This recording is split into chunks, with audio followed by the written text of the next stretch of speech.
Good morning, everyone. My name is Ian Oglesby, and I serve as the mayor of the city of Seaside and the treasurer of Cal Cities, California African American Caucus. We welcome you to our live stream, Black Economic Empowerment Show Me the Honey. The Cal Cities African American Caucus was established in 1998 by a group of African American leaders who wanted to ensure that the issues that plague the African American communities of California was heard and addressed as a legislative level. Our mission is to represent the interests of African American city officials and the greater African American communities within the state of California. The National Black Caucus of elected leaders and related state and national organizations. The caucus has some exciting plans for this year. This live stream kicks off one of our initiatives as we will continue to be the prime source of information, education, and support for African American leaders throughout the state and for leaders serving their communities. The caucus trusts today's conversations will spark a passion for innovative ideas among those of you that are entrepreneurs and have that empowerment spirit, as well as those of you who aspire to create generational wealth through home ownership and establishing a long lasting legacy of economic education and empowerment. At this time, it's my pleasure. I would like to introduce our executive director and moderator of today's live stream, Marla Mehta.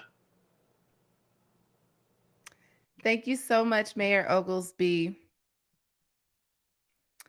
Hi, everyone. Thank you who has tuned in to this conversation today. Black economic empowerment is nothing new. We've learned throughout history of communities such as Rosewood, Florida, and the Greenwood community of Tulsa, Oklahoma, also known as Black Wall Street, where people of African descent were thriving. They built their own hospitals, banks, schools, movie theaters, and much more to ensure that they experienced a quality life that those of their white counterparts have had the privilege to maintain off the backs of our ancestors. Today, we have the pleasure of holding space for this conversation to continue while many more are concurrently happening in our society to raise awareness about the upliftment of the Black community and empowering ourselves to maintain the integrity of our culture, our future, and our livelihoods through entrepreneurship and home ownership. I'd like to introduce to you today our special guest. Our first guest is Kaylin Scott. Kaylin is the Executive Director and CEO at Neighborhood Housing Services of the Inland Empire, an affordable housing agency known for focusing on increasing home ownership and decreasing the wealth gap for the IE BIPOC families for the past 40 years. Kaylin came to NHSIE with over a decade of experience and is a proven leader in the space of social services and community impact, both professionally and as a volunteer, which has led to building and maintaining long-standing connections to community-based organizations in both Riverside and San Bernardino counties. Committed to powerful and lasting civic outcomes, Kaylin has dedicated her career towards helping to provide opportunities for development and progress by making them available to anyone in need. Prior to NHSIE, Kaylin did this via educational advocacy through the Center for Community and Social Impact, powered by Pacific Oaks College in Pasadena, California. She now has her eyes set on affordable housing industry, prompting a message of housing as a foundational necessity or for any form of social support to be truly impactful. Kaylin is a committed daughter of the Inland Empire and a true champion for NHSIE and its mission, strengthening its position as a trusted partner in building wealth, providing services, and increase both housing stability and home ownership among families in the IE. Our next guest is Jessica Shields. Jessica is the co-founder of the Black Coin Collective, an online platform that connects people to Black-owned businesses and organizations. She and her husband, Robert, founded the Black Coin Collective, the BCC, in an effort to provide a solution to the problem of finding and supporting Black-owned businesses. They noticed that there was a lack of visibility for products and services offered by individuals in the Black community. Robert and Jessica noticed that many Black supported online forums were being used to advertise and locate products and services from Black owned businesses through social media posts and shares. However, searching in multiple forums and across the internet for specific opportunities to shop Black became very difficult and time consuming. They understood the importance of shopping Black and wanted to create an online hub that would make it easier for consumers to find what they need while supporting the culture. Robert and Jessica believe that circulating the Black dollar longer in the Black community will make a positive impact for generations to come. She and Robert are committed to making business creation and maintenance more viable to the future generation of Black owners. So at this time, I'll bring up Kaylin Scott and Jessica Shields. Hi, ladies. How are you today? Hi, doing good. I'm doing well. I'm so glad to be here. Thank you all for joining. So, Kaylin, first I'll hand it off to you and open up the mic so that you can share a little bit more about yourself and what NHSIE is doing for the communities of Riverside and San Bernardino counties. Well, thank you so much for just giving me this platform and this space to talk about the amazing things NHSIE is doing. So we're a 40-year-old agency founded by World War II veterans that were victims of redlining. And so as a result of that, we have a deep-rooted history here in the region of the Inland Empire of making sure that those who have been harshly impacted by some of the laws that were at a time on the books, but also some of the stigmatization of being a person of color here in the area, how we've been able to break some of those barriers and increase opportunities of home ownership and also stability in housing. We're doing some really, really great things as far as launching some new opportunities. The first and foremost, we're launching the Jack Hill Initiative, which is in the name of one of our founders. He was one of the biggest founder that continued the mission on with NHSIE even past when some of the other founders went on to do other great things. And this initiative is really to promote those the Black wealth as well as home ownership in the region. And so we're going to put some dollars towards it. We're going to do some targeted education specifically for those Black residents in some of the areas that they're struggling in and wanting to have really those backdoor kind of conversations about how to overcome some of those barriers. In addition to that, we're leaning into development, and we're going to become the builders here in this area so that we can be able to open the doors for affordable housing. I love it. That's such great work that you all are doing here for the community. And I just want to make mention that you are the newest CEO and executive director of NHSIE. I am. I'm really excited. As of the first of this year, I was named CEO. So it's an honor and both a privilege to be able to serve this area that I've grown up in, went to college here, and live here right now with my family, and also get to serve. So I'm really excited about it. Love it. So, Jessica, tell us a little bit more about yourself and how the idea of the Black Coin Collective came to be between you and Mr. Robert. Thank you for that opportunity. For many of you, you may not know this, but I do have a long history of working in education. So education is the heart of everything. And, you know, I love hearing about Caitlin and how she's from this community, you know, because my husband and I are transplants from Charlotte, North Carolina. So for us, we grew up with a very strong community, a strong sense of community, very connected to our Black community. I can tell you right now that I had pretty much all Black teachers up until 6th grade. And even after that, 7th grade on up, I always had Black teachers. And of course, in middle school and high school, you have multiple, you know, teachers, but being able to be poured into, to be able to feel connected, to be able to see role models and have people that you can look up to for Black excellence was something that I think we both took for granted. And coming out to California, we realized that there was something missing. It was that sense of community that we grew up with is very strong here. I know we're much spread out in California. We only, 6% of the population, whereas in North Carolina, we're like 35-40% of the population. So it's a big difference. Mm-hmm. But we still understand how important it is to be there for one another, to support and to give back what we can give out of our hearts. So that's essentially why we wanted to do the Black Coin Collective, is to bring us all together from East Coast to West Coast. Like, yo, I'm gonna be in the New York area. Where can I go to get some good whatever, and I want to go to a place that is Black owned. And you may not know this, but there is one particular upscale hotel in New York City that is Black owned, and it's nice, Aquaba. But those are the things that we need to know, because we desire to go and to engage. It's not about really supporting, because it's not a charity. It's more of a connecting, because we want to build networks and social capital. So that's kind of where we are and our hearts in this work. And we love, number one, education, and we love our community, and we want to be a catalyst for change in economic development and empowerment. I love it. So I also want to make mention that you are the podcast host of Stronger Minds, Stronger Youth here in Riverside.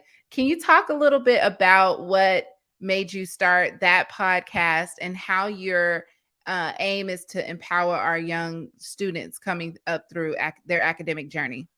Absolutely. So Stronger Minds, Stronger Youth is our educational consulting business, because I do parent education for some of the districts around, for different organizations. And I also do private consulting for parents who have children with special needs. And so that's pretty much what I do with Stronger Minds, Stronger Youth. But I do have, out of that, I have the podcast, Parent Them Successful, because I notice that a lot of times when I work with parents, they have a lot of questions about college, especially if my child has an IEP. What does college look like for us? And even if your child does not have an IEP, it's still that question. What does college look like? What should I be thinking about? What should I know? And it's not just college readiness, but also I talk about how to navigate the education system so that you get your child what he or she needs, so that they have opportunities lead to better situations in their adulthood. And I just help parents navigate that with a variety of topics related to making sure that your child is set up for success, whether they have a disability or not. And what I know is that parents who have at least one child with a disability, they have other children who do not, and they still need support in that area. Social emotional, I do that because I am a licensed educational psychologist.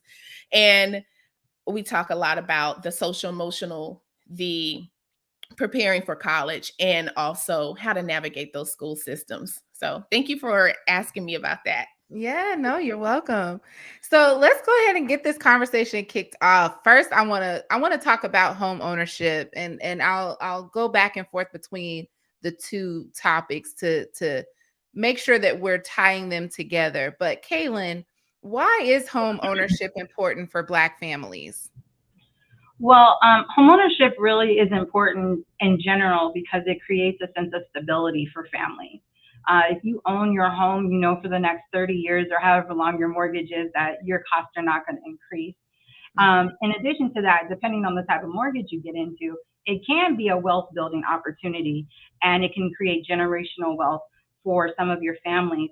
And some of the studies that they show, one of the reasons why it creates generational wealth is because it gives an opportunity to not acquire more debt. So if you have a student and you talk about going to college, if I have a home that I can pull equity out of, I can now send my child to college debt free, and I don't have to worry about having an increased interest rate, or they don't have to have student loans. So when they get out of college, now they can go out and do whatever they need to do. And then that's the generational wealth that we're talking about.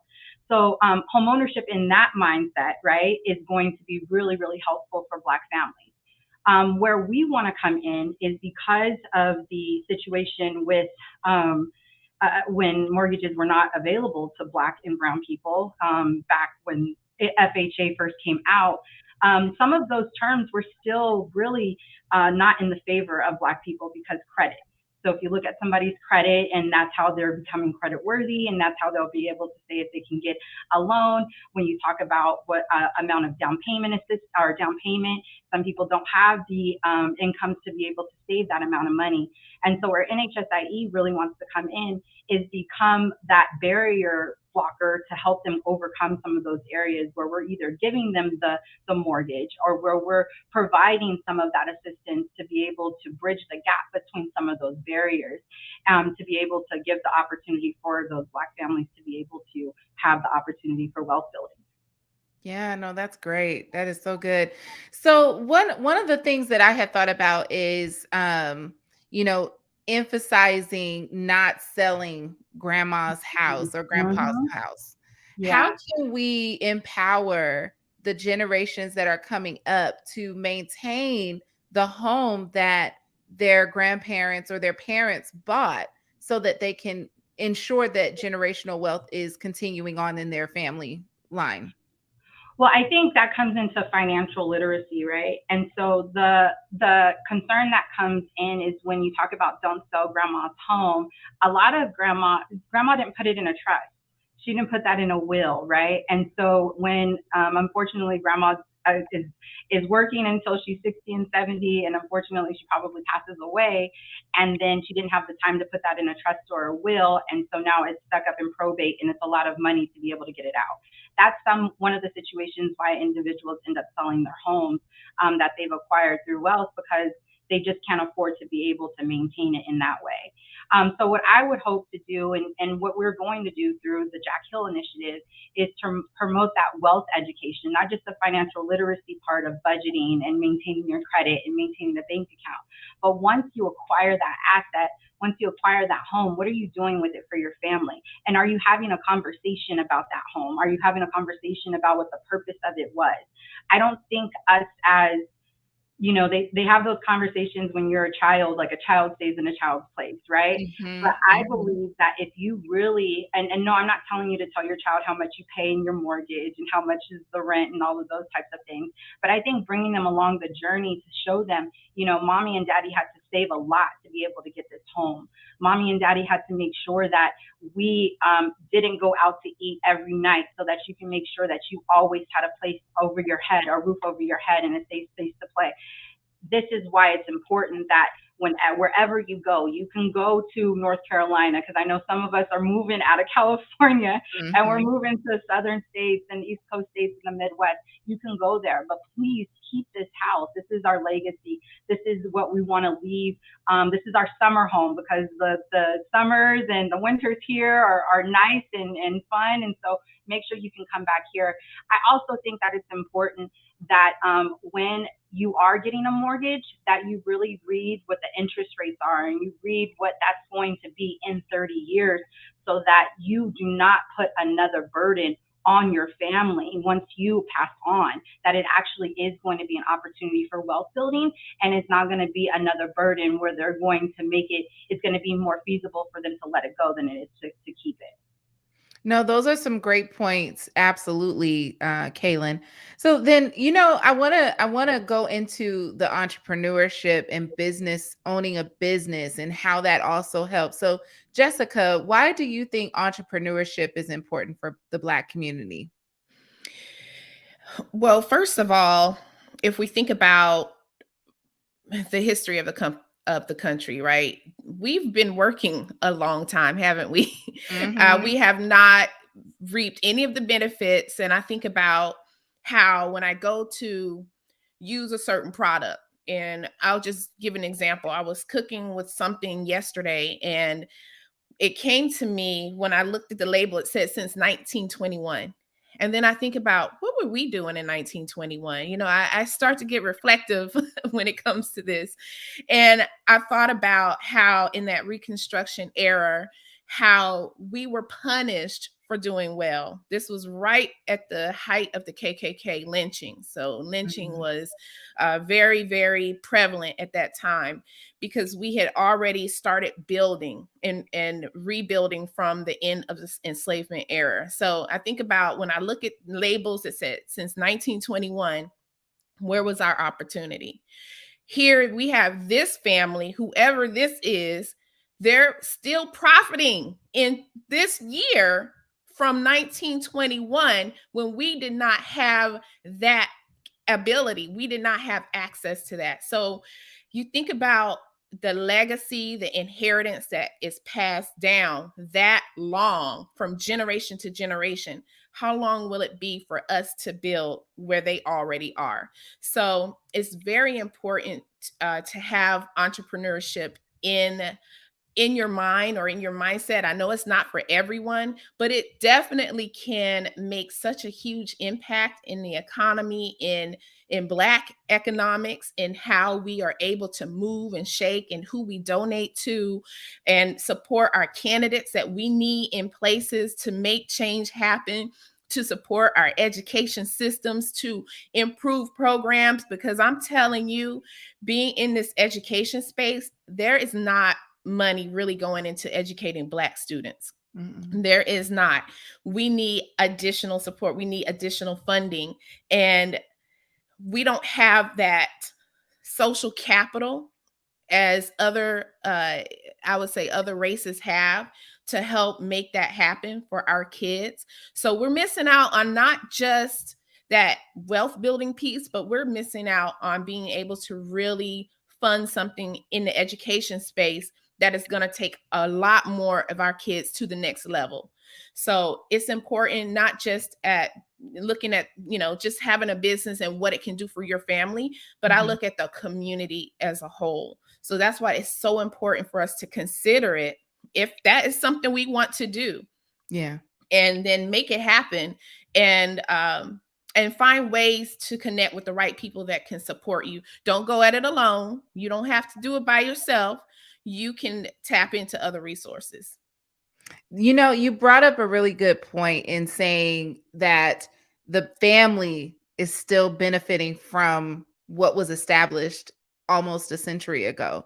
How does entrepreneurship, how can we cultivate that spirit within our children? And Kaylin, I'd like to get your thoughts on this too after Jessica, because I think that especially as a homeowner myself, my husband owns his own company. I own my own company. And that has been one of the things that we want to cultivate into our children, is not only home ownership, but how that ties into building a business. So Jessica, you first, and then Kaylin, if you'd like to speak on that as well. Yeah, so I think that it's important for your kids to see you doing it and being role models. And if I think about our white counterparts who do it very well, since they have most of the wealth in this country, they see those models and they take their kids with them on those journeys. I have a person who does some work at our house, and they bring their kids with them, and they're right there alongside teaching. If we're not doing it, then how are we going to teach our kids how to do something we're not doing, right? So first of all, being a role model. Number two, making sure they see it in action. They understand the benefits, the empowerment, the freedom, the flexibility of doing and having your own company. And then I would even add, giving them that education, or even having that skill set to take it to the next level. Because when I think sometimes about Black-owned businesses, sometimes we struggle to maintain the business because we don't have that know-how. We don't have that friend whose cousin is an attorney who can help us understand the contracts, who knows this person that knows that person. We struggle to have those connections because we are still in a deficit when it comes to the social capital piece. But as long as we're working to make those connections. We're getting better. We're reaching out. We're not trying to, again, do it alone, because you know how we are. We study alone and we do everything by ourselves. And that is the wrong spirit. We are a collective people. The research shows us that we are very collective. We like to work together. So we need to make sure that we're doing that, even if we have to go outside of the community to get the knowledge, to get the information. Do it and then bring it back and take it back to your kids and let them see you in action. Kaylin? Yeah, no, I will say everything that you just said, Jessica. And I also want to bring up the note is the fact is that we live in a capitalistic society. So the reality is that those who are in business are going to always benefit, because that's just how this society was created. You take the most risk, so you get the most benefit. So having those real conversations, I think what the common theme is that we shouldn't be hiding things from our kids. Again, we don't want to traumatize them. We don't want to expose them to things too soon. But I absolutely believe that as a result of some of the historical issues that we have experienced, we really want to shield our children when we should be exposing them to things, but on our terms and on our time. And so I think telling them, hey, this is the reality. I go be a doctor, go be an attorney. But the reality is that if you work for somebody, 9 times out of 10, you're not going to be able to acquire the level of wealth that you see other people have, because that's just not the way that our society was created. I think the other part of it is to, when we talk about over a century ago, one of the reasons why, you talk about the Black Wall Street, and you talk about those different communities that were self-sufficient and self-reliant, and the money stayed within the community for weeks and months. It did not go outside of it. I think I read something that said that in other communities, it's about 3 to 6 days before it goes out of their own community, the money, whereas in the Black community, it's about 6 hours. And that's because we don't own things. And that's why collectives like the Black Coin is really important, because I believe that when we have knowledge of those types of organizations and businesses, that we do patronize them and we do go and buy from them, but we don't know that they exist. So I think that it's really important that we also encourage our children to not only to buy things that buy Black, right? To make sure that we're keeping the money within our community, because we know, just like we want to do through education and through some of our funds that we're going to do here at NHSIE, we know the barriers and we know the things that we're going to come up against. So we know the things that we need to invest in. When you talk about education, one of the reasons why I feel like some of our education for Black students are not being highlighted in the way that we need to is because the investment is not there, because the people who are in leadership don't look like us, and they don't know those nuances that we need to make sure that we keep mind of. And so I think having those real intentional conversations with our children, like Jessica said, bringing them along the journey, and then also being the example and making sure that we invest in it. And we talk about, hey, this is a Black doll. This person is the person who created it, and this is why I bought this for you. Me and Marla have daughters, so I know I always buy my daughter Black dolls that are made by Black creators. Or when we talk about going to eat places, my daughter knows I don't like eating at one place, and I talk to her why I don't eat at that place, because of the people and what their values are, and I don't want to invest in those things. And so yes, it could seem a little militant, it can seem a little bit of aggressive in some people's eyes, but the reality is that if we're not going to educate our children, nobody else is going to, and we need to make sure that we share with them those things. No, you brought up so many great points, and it's funny you mentioned the doll, because my husband and I, during Christmas, I was looking at this little doll that is at Target actually, and the creator is Black, her and her daughter, and the little doll was an astronaut, and I said, you know what, I'm going to get this for the baby, and he was like, are you going to get that because, you know, you just want her to have a doll, or because it's Black? And I was like, because it's Black. Like she wants to see that, you know. So, exactly. But you also brought up something else that I'd like to have us focus on just for a moment. Historically, we have seen communities like Greenwood, which is the Black Wall Street, and Rosewood, that was burned to the ground by white supremacy. So many are talking about the new Black Wall Street and other movements that would cultivate an ecosystem of Blacks that rely solely on the functions of each other within the community. Do you think that this can be achieved? And if so, how can we fail-proof a system like that? I absolutely believe that it can be achieved. I think the way to fail-proof it is to start to create our own narrative. I think the beauty in those communities was that they knew that the narrative that was put out there, or the society that was created out there, was not created with them in mind, and they didn't have any qualms about it. They said, okay, that's fine. We'll just go do our own thing.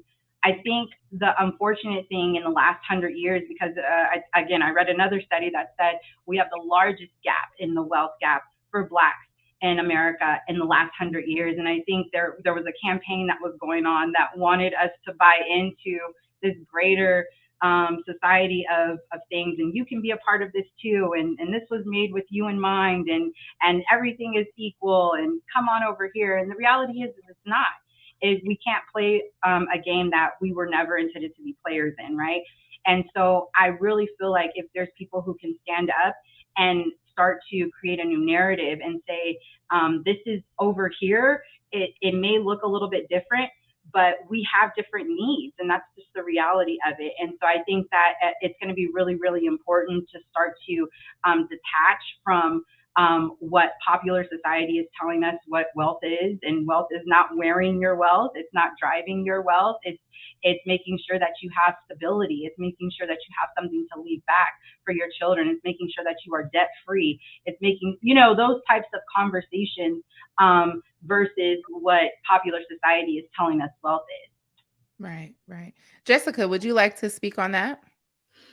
Yeah, I like everything that Kayla was saying. And also, I agree that we can have that type of society again. And that is another reason why we created the Black Coin Collective, because we want to have that. And in today's day and age, we're in this digital society. So it's more, it makes more sense to be digitally minded when we're creating that. And so bringing all of us together in a space. And I would even say invite our allies in, because we have benefited so much from the work that our allies do as well. And making sure that, we are inclusive in how we circulate that dollar, because not only do we want to circulate the Black dollar, we want to circulate their dollars in our communities too, just like they do with us, right? And so I think that's important to point out. We want your dollars. You're not excluding. You could come in here too and go shopping, right? Mm-hmm. So it's important to definitely keep that in mind. And then I would even say that it's really hard, and this is just the truth in the way I see it. It is really hard to solely rely on just functioning in our own community, because like Kaylin said earlier, we just don't have all the things that we would need to be able to do something like that. Like if I wanted to stay in a hotel in Rancho Cucamonga that is Black owned, I'm not going to find it because it's not there. And so that's what makes it hard. But we still can look at the things that we do have, focus on that, and invite others into our space to keep us growing and to keep us building, and to possibly ignite the desire for others to build the things that are not there, so that we can see this is missing. Someone step up, make it happen, and put it there, and let's put our resources together to support you. Yes, I love it. Oh my goodness. So in recent years, we've also seen an uptick in Black owned businesses. Do you believe that would have happened had we not experienced the shutdown during the pandemic?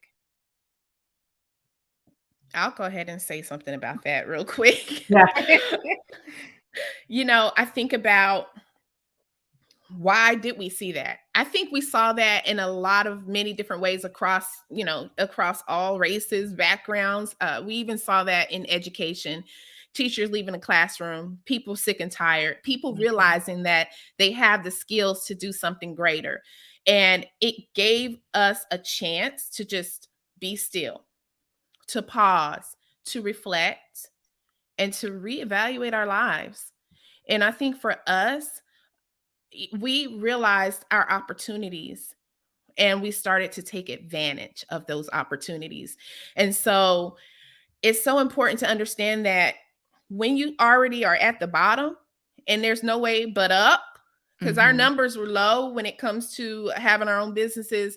Now, when we see all of this activity, it's exponential. It looks like a lot. You see that uptick, right? And the same thing in education. When a child is low and we start doing interventions, we see a lot more growth than compared to the child who is already at grade level. So we're seeing that growth because we were already at the bottom per se, and now we have this opportunity to take advantage of. But I think it was the pausing and recognizing our own abilities. And also I would even add with the George Floyd, all the anger, the system, like, I don't want to be a part of some type of system. I'm going to make my own, create my own. So there were a lot of elements into that, going into that. And I want something good to come out of this time spent doing nothing. Or maybe you lost your job and you're like, you know what, I need to create my own so that I don't have to be concerned about what's going to happen next. So a lot of layers there, and I'll give it over to Kaylin to speak on that. No, thank you. Yeah, again, echoing everything that Jessica says, and I'll probably just expand on the last point that she made as far as things not being as safe and secure. I think that's what the pandemic brought for a lot of people, that security and that sense of stability that we thought certain structures gave us. We saw were actually very frail and fragmented. And it was, okay, I can either sit here and wait for somebody to save me, or I can become, my own hero in my own story, right? And so I think that encouragement there, I also think that there was a sense of humanity was brought to people, and they knew that life was very short and very limited. And so all of the barriers that we talk about that we have come up again, if we go back 100 years or to Reconstruction or right after slavery ended, their humanity was very important to them because they knew that at any chance it could be threatened and it can be taken away. And so I feel like that same level of adversity was broken for us, and we wanted to say, okay, we're going to try this out. We're not going to fear anything. We're just going to go.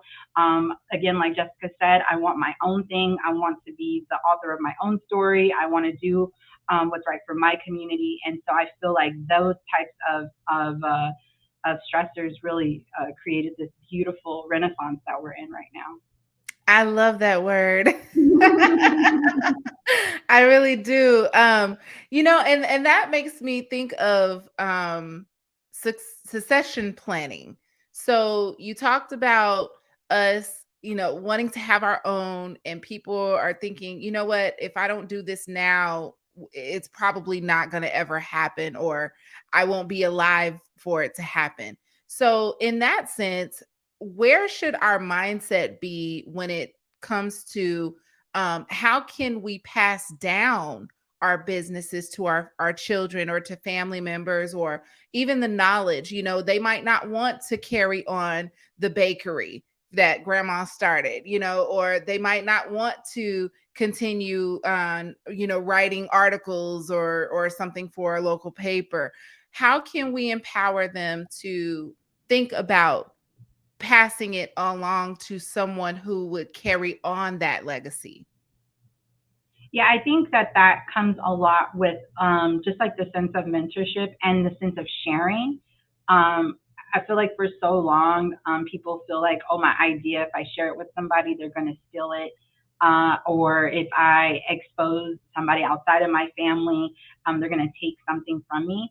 But I really feel like if we come from more of a collaborative versus like competition mindset, I think that will encourage that succession planning. Even for myself, I mean, I don't own NHSIE, it's a nonprofit, but we know that some of the most strongest community organizations end up failing in a lifetime because of poor succession planning. And I think that it goes back to sharing the spotlight and not competing. You know, I can find somebody that's young and vibrant and just as exciting. My assistant right now, she just came out of college, and I'm like, take all my knowledge because I want you to replace me. I want you to be in the seat that I'm in. I want to share with you all of the advantages and disadvantages it is to being a woman of color in an executive position. But I really feel like if we take off that barrier of competition of somebody trying to steal my spot, I think that will help to have succession planning and realize that there's enough space for everybody. I think that was the narrative that a lot of people were giving us, was that there's only room for one. And that's true. If you were creating that space, if there was another person creating that space, they may only have room for one. But I think as we grow and we see our advancements and the strength that we have, that we can also create our own space. We can create spaces for more than one. And I feel like with those narratives, we can have a really strong future ahead of us. Jessica, do you want to talk about succession planning in that sense? Yeah, I'll just add a little bit. It's important to me that my kids understand how important the company is to our family. And so, first of all, having a plan written into your business plan, or, you know, whatever you're going to do, of what's going to happen when you retire or when you pass on. So having a written plan is very important, just number one. But honestly, just helping my kids understand how important this is, and already have them wanting to take it on, you know. I don't know, they're excited. But even if not, how do you keep it in the family, even if someone else is running the company, but it's still the family's company, okay? And so understanding that even if you want to go and be a doctor or an attorney or something else, you can still have ownership in the company. Right. You don't have to sell it. You just make sure that it's being run properly. So that's one thing. And then also, again, normalizing this as a lifestyle. It shouldn't be something that feels like it's out of reach or it's overwhelming, but helping them see how normal it is to have something like this, and then to do that succession planning and have it in the family for generations. Yes. And Jessica, you brought up something earlier in the discussion at the top of the hour, in terms of like electing our people of color into decision-making positions. How can we energize our elected officials? Like, what are your thoughts on how we can cultivate a relationship of synergy that will provide a peace of mind that our elders, what they have built, and will be honored and taken care of, you know, should they move on to something else in their older years, and trust that we're going to take the baton and make sure that our communities are thriving. It goes back to mentorship, just like you mentioned before. We have to be in those spaces, have the young people in those spaces, have them going to the events, have them involved early on to give them a sense of what it's like, and to ignite something in them that wants to continue the work. And I think it's also important that we look at our history, because we draw so much strength on where we have come from, how far we have gotten, and we don't want to give up this momentum. And then we see that change happens because we are in those spaces, because we are relentless. We continue to fight, we continue to be involved, and we see change. It might not be as fast as we want it, but understanding that change it comes at a slow pace, but it's more about being persistent. And I just think back to even last night, I was on a call, NAACP membership meeting, and there were so many new faces, and they were young. They were college students wanting to participate in the NAACP, 20, 21, 22 years old, wanting to be a part of the organization. And I'm telling you, that made my heart happy because I know that there are still young people just eager for change and to make an impact on society and what we do for our community. No, that is great. That's great. We're coming down to the last few moments of our discussion before we close the program here soon. So I want to go back to a little bit about home ownership and ask a couple of questions that you two might want to address. Particularly Kaylin, what are some myths about home ownership that we need to dispel? I will say one myth is that you can't do it.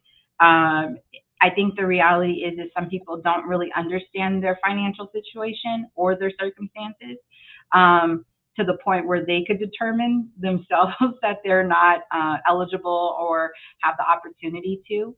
I think another myth is that that that's not for me. I just kind of want to rent, or I want to be over here on my own, and that's what my mom wants.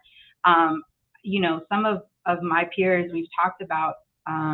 My generation went through the 2007 and 2008 housing crisis with our parents, right? And so there is a little bit of traumatization when it comes to home ownership with us, because we saw our parents work so hard for something and then it just be taken away with a blink of an eye. And so I think the myth that the situation is going to be like that, it can be taken away. And the reality is there's been so many things, so many laws that have been put in place to ensure that those types of situations do not ever happen again. Unfortunately, it took that level of crisis and financial just devastation in order to put some guardrails on our financial institutions, but it happened. So I would encourage anyone who is interested is to see if they actually can first before they talk themselves out of it. And then we can work with you on that path to getting to the point where you actually have your keys to your home. Great. That's so good. The last question that I do want to ask is, and this is probably something I probably should have asked earlier in the discussion about home ownership, but let's talk just a few moments about white flight and gentrification. How has this been detrimental for the Black communities across the nation? Yeah, I think that we're actually seeing it in a different way here in the Inland Empire. Mhm. Because of the COVID-19 pandemic, the Inland Empire is a highly sought after region.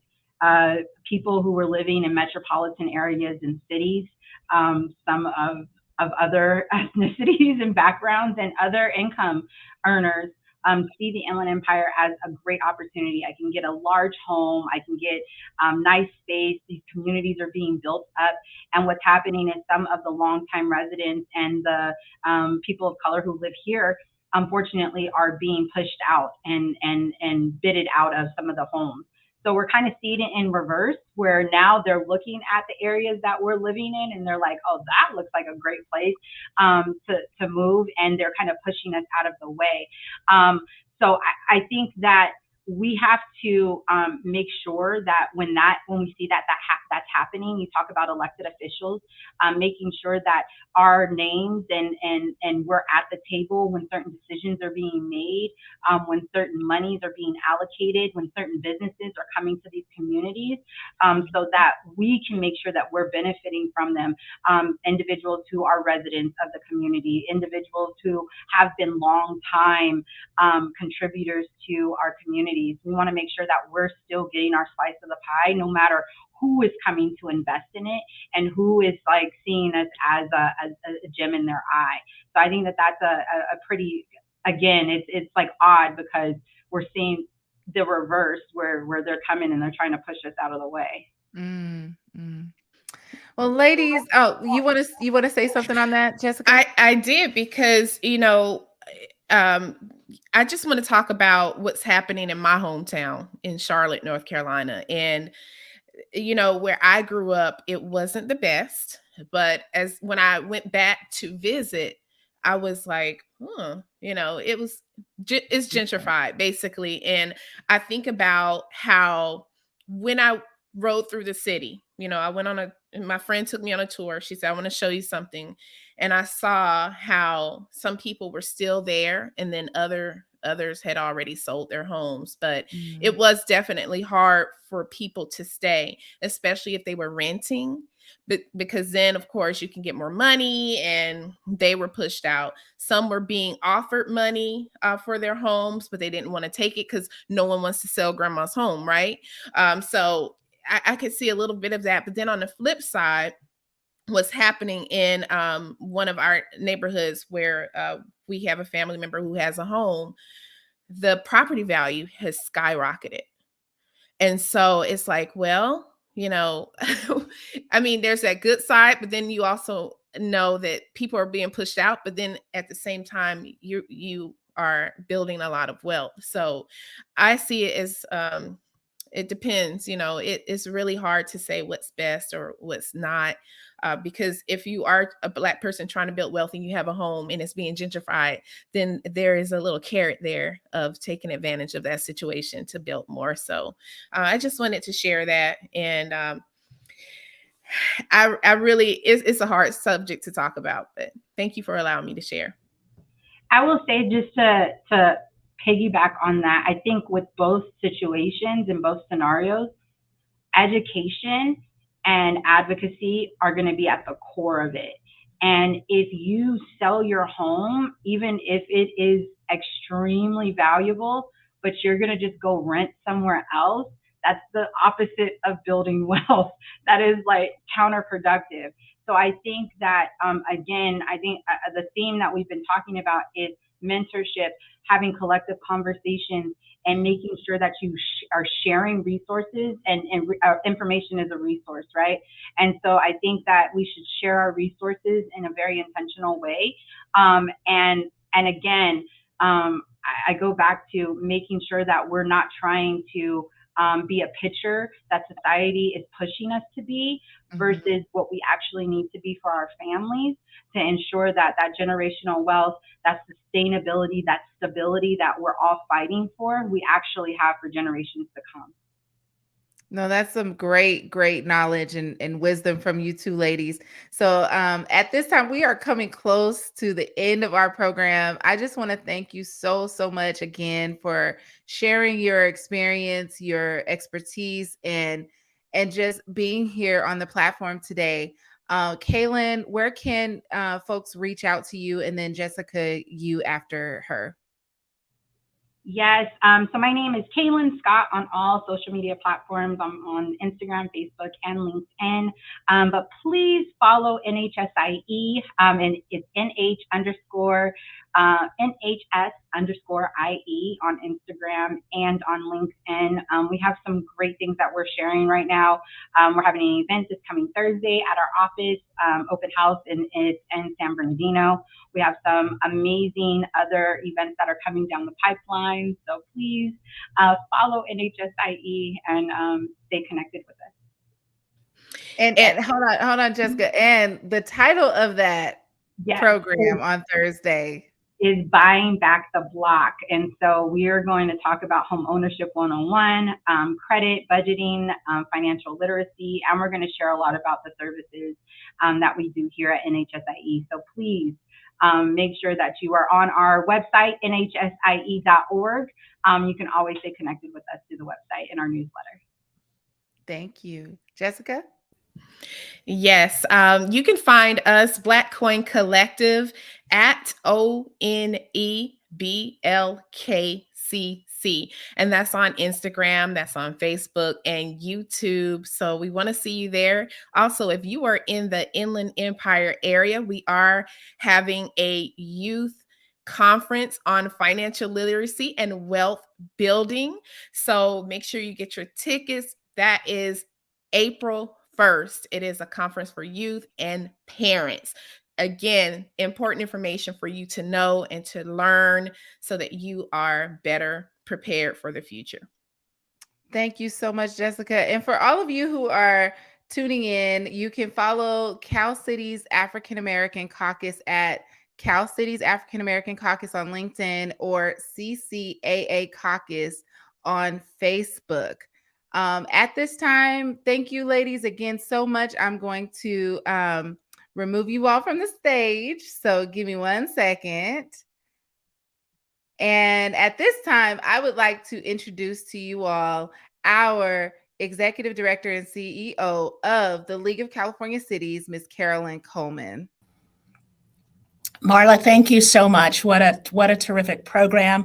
I also want to share my thanks to Mayor Oglesby for getting the party started today and for his leadership in Oceanside.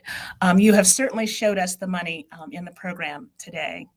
To Kaylin, I want to say congratulations on being named the CEO of NHSIE.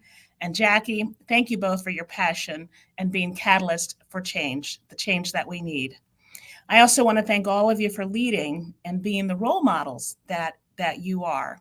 I too am proud to be the first African American and female in my position here at Cal Cities. And I truly believe for all of us who are first, we have a responsibility to make sure that we are not the last in our positions. For as we heard from our presenters today, there truly is room for more than just one, and we can create the space for more.